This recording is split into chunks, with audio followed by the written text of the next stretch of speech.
2026 is apparently the new 2016, so in today's video I'm going to talk about my favorites of January and February. Although February is not over yet, I figured will still be the best time to make a video because a lot of things came out at the beginning of the year in terms of products, TV shows, books, and even video games. Here I'm going to talk about a bit of all these things and I hope you guys will get inspired. I have made myself a hojicha latte. I don't want to give my review on the hojicha powder yet. I am still trying to find the right dosage. For some reason I'm having difficulties because sometimes I put maybe a bit too much powder, sometimes not enough water, sometimes I put too much oat milk, so I haven't made my decision yet about this product. I will let you know eventually if I like it or not.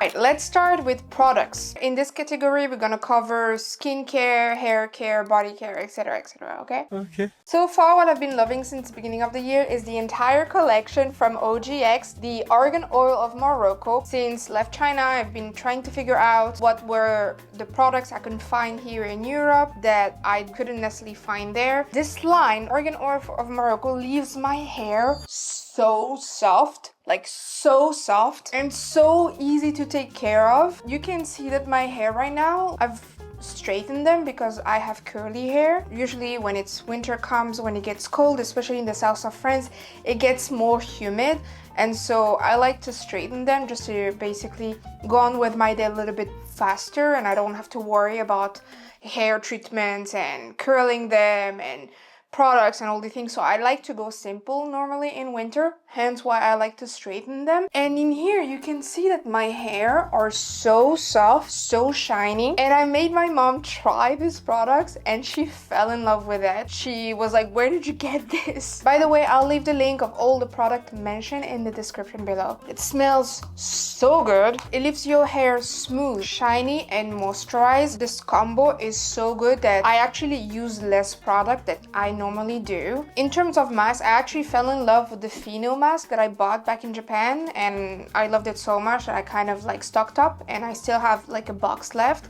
So it's good to know that now I have actually this mask to cover me up when I want to switch from the other mask or when I run out of the Fino mask.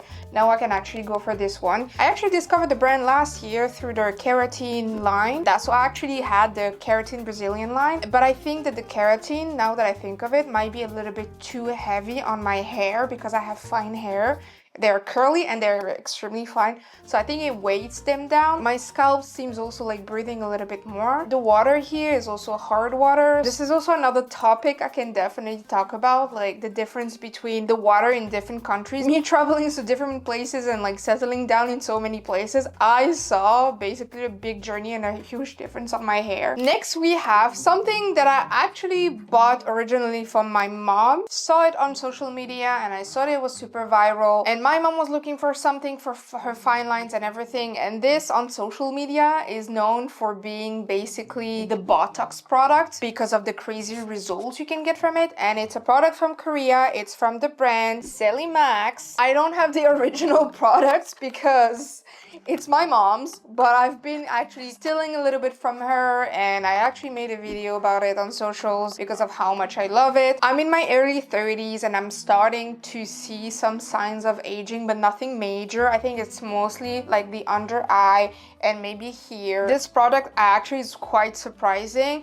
I think I would say that the downside of this product is that if you use it daily, because you should, it will run out really fast. There are possibilities that you would have to buy a lot. I got from my mom a box of 2, and within, it's been almost a month now, she's already at box number 2. It's made with retinol and panthenol. I kind of had the same feeling using this product as the Riddle Shot. When you apply it, you have to apply it like pea sizes on your skin, but then you cannot just like massage it on your face. You have to dab it, and it felt like having little needles coming through your skin. So I think it's making micro lesions on your skin, and I guess that's how it penetrates a little bit better and that's probably the reason why it makes those results. This is a product that you mainly use at night because it contains retinol. What the products promise is really to reduce those signs of aging. So for example, maybe if you have like a line around your neck or on your forehead. I haven't been using it as religiously as my mom is using it, but I can see already the results of my mom's face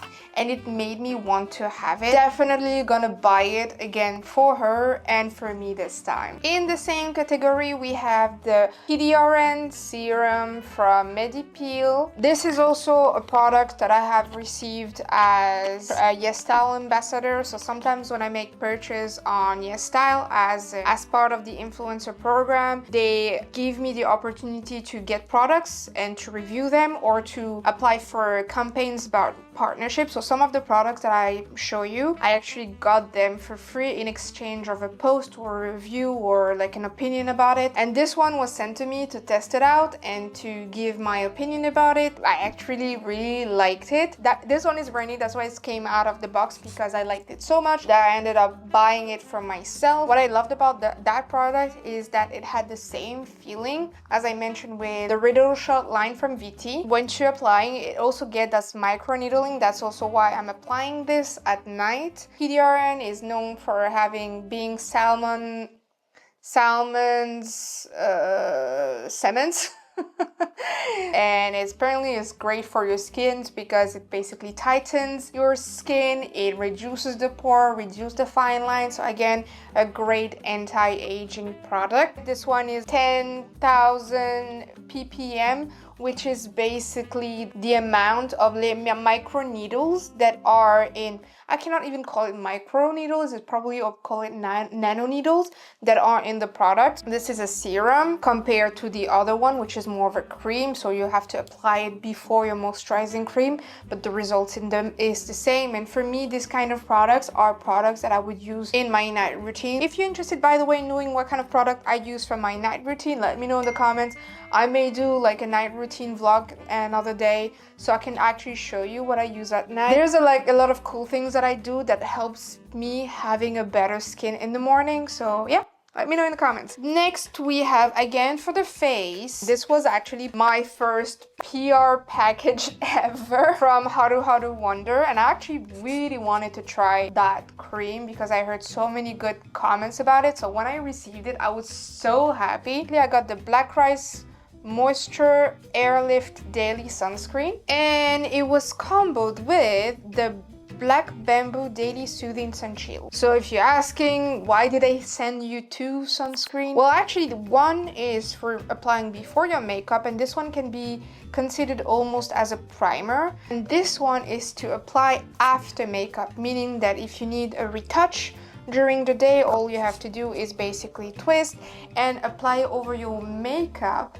like this. There will be no residue on the products, and I think that's what makes these products basically shine compared to regular sunscreens, because we know that when it gets hot, you get sweaty, and sometimes the sunscreen falls or removes, or you know, like, and you want to reapply. But it's definitely going to be perfect for summer when you will need retouch. I want particularly to talk about this sunscreen because I'm actually a basic person when it comes to sunscreens. I either use the Beauty of Joseon one or I use the Biore one. I've been actually a big fan of the Biore sunscreen, the Aqua Ricci, for many years, and it really took me some time to decide to try new sunscreen. And I've actually tried the Beauty of Joseon for the first time when I went to Korea, and I actually made a vlog, many vlogs about this, so you can find it over here. And I've discovered a lot of Korean products and bought a lot of like popular products and gave my opinion about it. So for a very long time, for me, the Biore Aqua Ricci was perfect for my skin, although I didn't realize that it was not normal that my skin sometimes will get so shiny. Then when I tried the Beauty of Joseon one, I realized that it was actually giving me this more matte finish.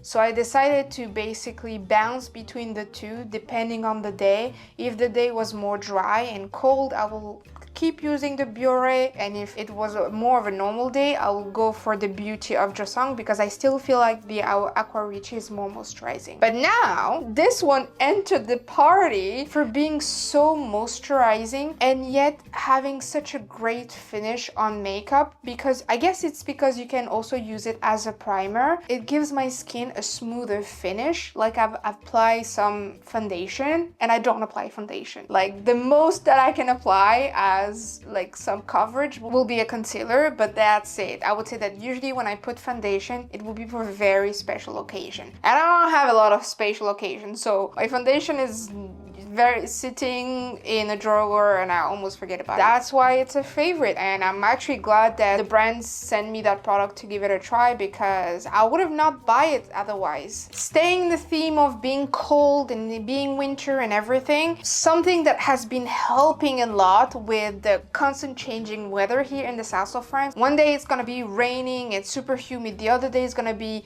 super sunny but really cold and windy and dry. For those specific days, what I've been using is the Curel Intense Moisturizing Spray. I like to apply on those very cold and dry days when I feel like my skin needs some extra moisture, and when I feel like products that I've had applied already are not helping. I like to apply it also during my periods because my skin tends to be drier during my periods, so this helps a lot. I discovered the brand while I was staying in Osaka at my friends. I spent 3 months in Japan, and this gave me also the occasion of trying a lot of Japanese skincare, and this was coming out as one of the most popular and reliable products in winter, and I couldn't agree more. When I was in Japan, I was using it quite often, so I figured I should bring some home with me just in case, and I'm so glad that I did because it ended up being very helpful. So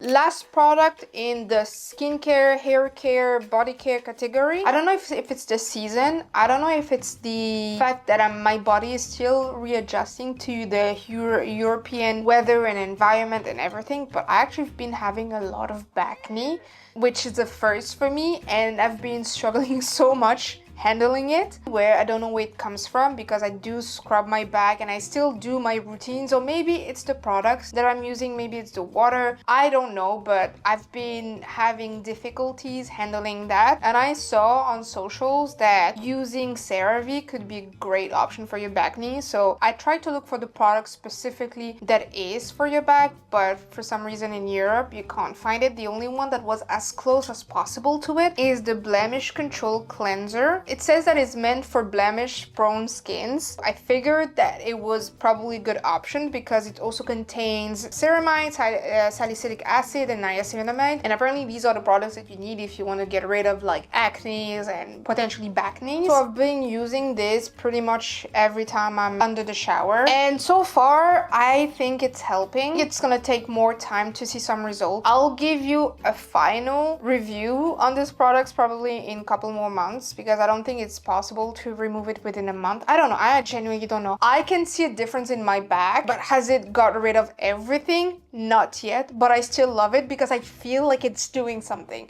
Maybe it's a placebo effect. I don't know. Let me know if you have tried this problem, or let me know if you have back knee problems as well, and what products would you recommend. Now let's go on to the book categories. So for the book categories, most of the book that I'm gonna be presenting in these categories are actually read from my Kindle, simply because I am at my parents'. I have not settled out to any places yet, and I don't want to bother buying tons of books until I settle somewhere permanently. I actually have a tons of physical books.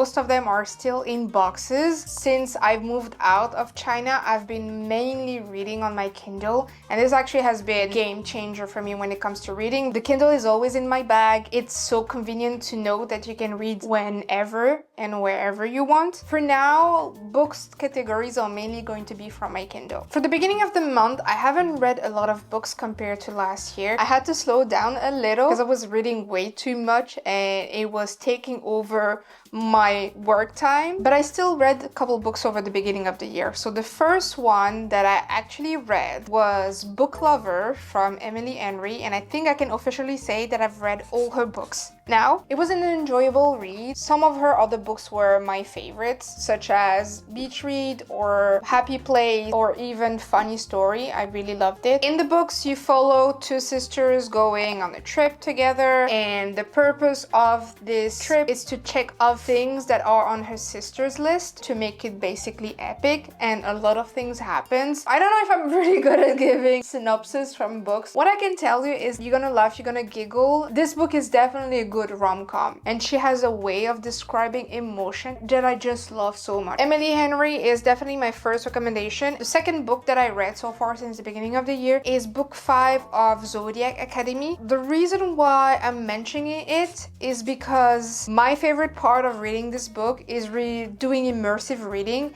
and it's actually one of my favorite ways of reading is being able to listen to the book and read it at the same time. Usually that's how I read and assimilate things the best. I also read much faster. For Zodiac Academy, if you want to read Zodiac Academy, you have to read the graphic audio version of it because it's just absolutely amazing, and I think I cannot read it any other ways. And so far, out of the 9 books, there's only 5 graphic audio versions. Book 5 being out at the end of 2025. So that's why I'm putting it in beginning of 2026, because I had to wait part 2 of the graphic audio books to be out, and it was only out at the beginning of January. So I was finally able to finish book 5 because of that. And it was so worth it because, like I said, the audiobooks is amazing. There are so many characters and so many great voices, and the acting is absolutely great. I didn't know that I would be a fan of graphic audio until I read this book. I don't always listen to my books in graphic audio, but I feel with this kind of books, when it involves a lot of action and a lot of like powers and all these kind of things, it makes sense to me to read it in graphic audio. It's basically twin sisters that end up being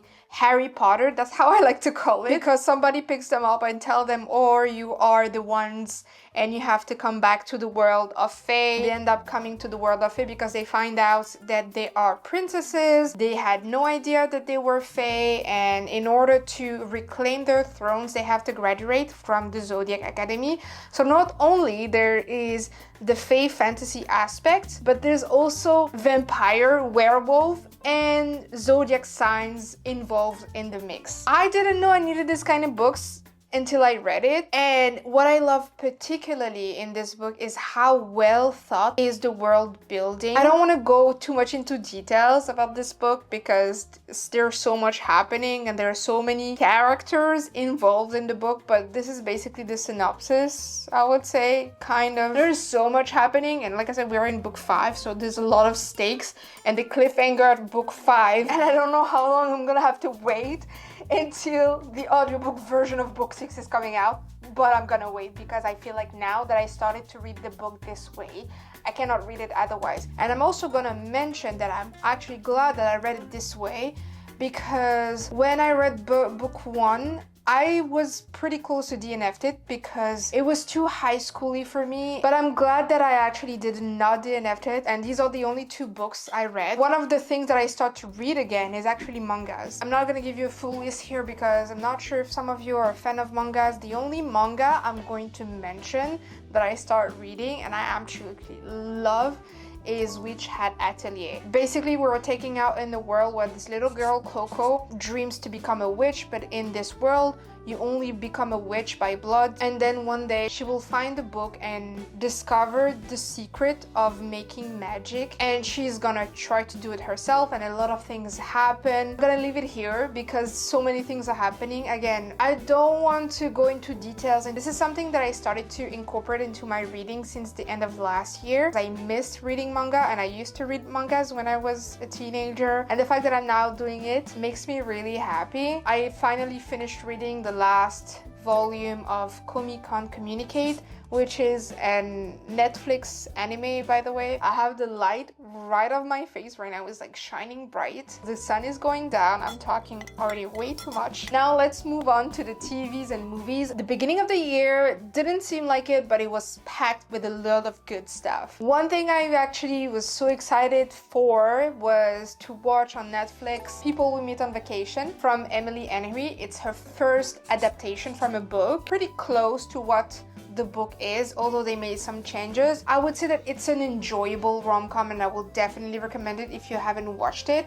If you haven't read the book, I think you will enjoy it even more. It's light, it's fun, it's a great rom-com, and it was a great way to start the new year. Then we have in the movie category, I went to see The Housemaid. It was one of the books that I've read, so I was pretty interested in knowing how the movie adaptation will look like, and they again did a pretty good job, I would say, although there were some parts where again I wish they would have developed a little bit further. But I think that if I were to compare People We Meet on Vacation and The Housemaid, I would say that probably The Housemaid was the closest to the book. Another one that I'll put it in them together because I only went to watch it because of the actor. I'm a huge fan of Dylan O'Brien. I went to watch Send Help, which was so good. It's the story of Linda, who's working in a corporate but not really appreciated as a person, but does the job for everybody. She's actually really, really good at her job and she's expecting a promotion, but the CEO of the company dies and his sons end up taking over, and the son, which is played by Dylan O'Brien, is actually a douchebag. He's an asshole. Like, he's a total Fred Bros, and she ends up finding out she wouldn't get the promotion. They jump on a flight for a meeting in Thailand, I believe, and the plane ends up crashing and they are stranded in an island. And Linda secretly is in love with watching the Survivor shows. The dynamic end up changing from her becoming, you know, the boss in the situation and him being under her, and it's so exciting. It's a little bit on the gory spectrum sometimes, but it's really, really fun. And it's like cliffhanger over cliffhanger. You think you know how it is gonna end, but you don't know. But then, like, you know, it ends up like ending up in another way, and you really don't know how it's gonna end. And the dynamic between the two characters is really, really cool. Another movie that I would also recommend watching that is not on the cinema is Twinless, again with Dylan O'Brien, and the performance there is absolutely crazy and I genuinely loved it. Here I would love to explain you the synopsis of Twinless, but it's so complicated and I'm too afraid that if I explain it you wouldn't understand how great it is. The only thing that I can tell you is that Dylan O'Brien is basically playing two roles in there. The story is really good and you see also him in a ways that you've never seen him before. Read the synopsis and watch the movie, and please let me know what you think, because I think that it's probably one of his greatest performances. A movie that I was waiting for so long when I found out that it was coming out was Rental Family with Brendan Fraser. I don't know about you, but as a girl from the 90s, I was a huge fan of Brendan Fraser with George in the Jungle, The Mummy, and so many other movies he made. So the fact that he came back as an actor, for me, it's a huge relief, because I didn't realize how much I missed his acting until he came back.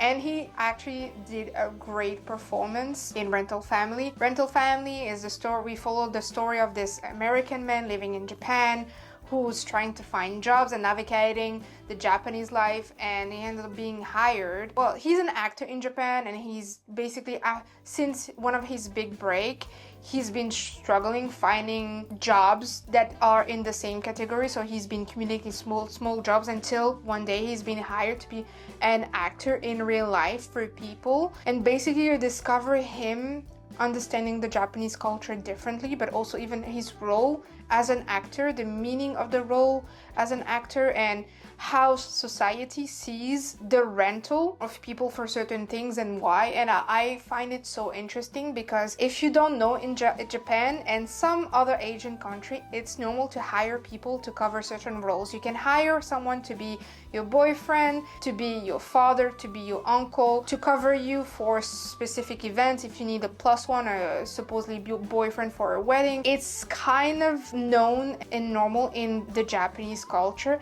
And the fact that this movie tackles that, I find it so interesting. It was definitely worth the hype I made for this movie when I found out that it was coming out, so that's why I would recommend you to watch it. It's such a beautiful movie, especially if you are in love with the Japanese culture, you're gonna love it even more. But if not, just the concept of renting people for specific occasions is so interesting and intriguing that I think it would make a lot of people watch it, and that's why I would recommend you to watch it too. Now in the TV shows category, I also have some recommendations and things that I absolutely love. The new season of Fallout was really good. They readapted the game into a TV show. I haven't played the game, but watching the show was so interesting and so good that it makes me kind of want to play the game, except that I don't like first party games, you know, the kind of games where you don't see the body and you only see the screen and the hands. These are not the kind of games that I like. But if I were to like them, I'll definitely love the game for sure, I think. Fallout is one of those games where it's so hard to explain because there's so much going on, and this season was as good as the previous ones. My biggest surprise as a show, and I don't know why I waited so long to watch it, is the prequel from Outlander, Blood of My Blood. What happened in my mind is that I love Outlander so much that I wasn't ready for the prequel. Now that I know the last season is coming out in March, I figured that I should re-hype myself some ways by watching the prequel, and I'm so glad that I did. So many questions after watching the prequel, and I'm wondering if they didn't launch the prequel just because some of the things are gonna happen in the last season of Outlander. I haven't read the books. I think I will read the books once everything is over. I hope there's going to be a season 2 of Blood of My Blood, but I'm wondering if it's not going to be after the last season of Outlander, or if is it going to be a crossover. I'm not gonna say much. 3 shows that I've watched on Disney Plus. The first one is Percy Jackson. I would say it was great, but like it was not mind-blowing. Now on the other hand, the series is still ongoing, and I think we are halfway through. Beauty was actually a big surprise. It's done by the producer. One of the directors is Ryan Murphy, and he's known for American Horror Stories. So far I'm enjoying watching this show because there's a lot of mystery, there's a bit of horror. The story is pretty intriguing. I don't know how it's gonna end and if it's still going to be as good as it started. So far I'm enjoying it, so that's why I'm putting it also in this category, but I'll let you know my final thoughts once the season is over. I don't know if it's the one shot or if there's going to be multiple seasons. We'll see, I guess. And the last show I watched on Disney Plus, I only watched it because I ran out of things to watch on Disney Plus, and I was like, okay, what's new, sort of in there. And I saw that they were running a lot of ad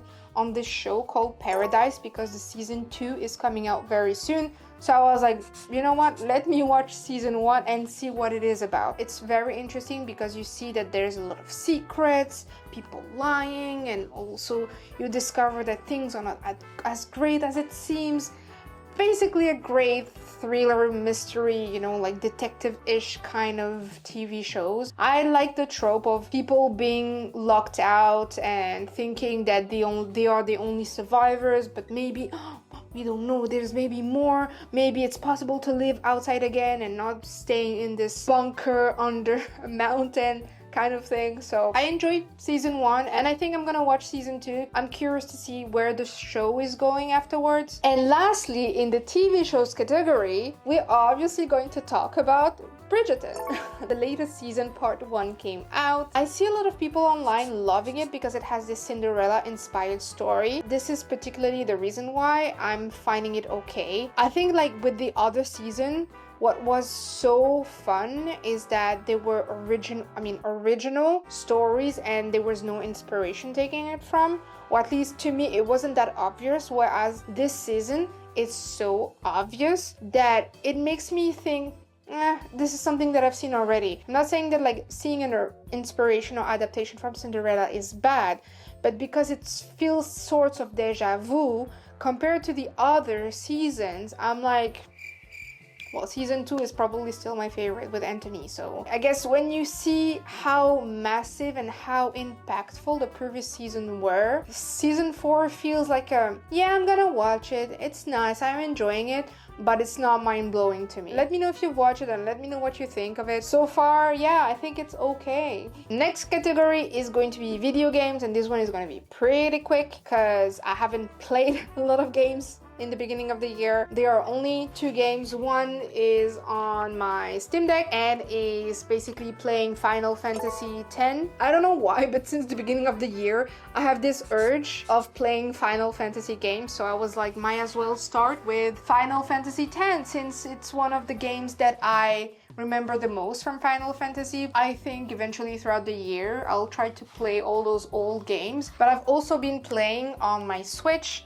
And the game I've restarted to play this year is Animal Crossing. That's why it's in my favorite. At the beginning of the year, Animal Crossing got a huge free update and it made me want to try that update, and I kind of fell back in love into playing Animal Crossing, knowing that I haven't played that game since the end of COVID, so it's been quite some time, so it felt really nice to go back into it and play the games. That's why I wanted to put it in this category. They're probably not gonna be all the time a game category, but for the beginning of this year they were, so I wanted to mention them. Last category, and that's why I'm putting it at last, is the anime category. It's only the beginning of the year, but we've been so blessed with great animes. Between the new season of Jujutsu Kaisen, Oshinoko, Frieren Season 2, Season 2 of Trigun Stampede, and all these new series and all these new anime that came out, especially in the shoujo category, The Champignon Witch, The Holy Grail of Eri, In the Clear Moonlight Dusk, You and I Are Opposite,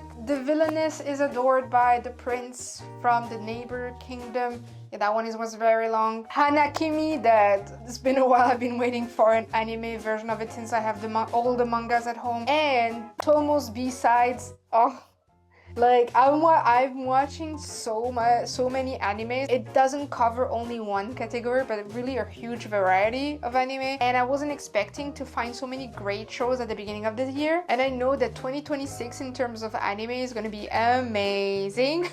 I cannot wait for the rest of the animes to come up this year. But yeah, 2026 is definitely a huge year for anime, and I wanted to mention it because it's starting off great so far. And in case you're looking for animes to watch, these are my recommendations. All right, these are all my favorites since the beginning of the year, and there are already a lot. We're starting off 2026 super strong, and I cannot wait to see what are the other things that I'm gonna love and enjoy in this year. Let me know in the comment if you have tried or watched any of the recommendation I've given you, and if you have recommendation on your side, whether it's books, TV shows, movies, games, anime, manga, or even products, please let me know in the comment. And I would love to see what are your favorites of the month so far. If you like this types of video, please give a thumbs up, and if you haven't already, make sure to subscribe and hit the notification bell so you know when the next favorite of the month is coming out. Thank you so much for watching, and I'll catch you guys in the next one. Bye bye.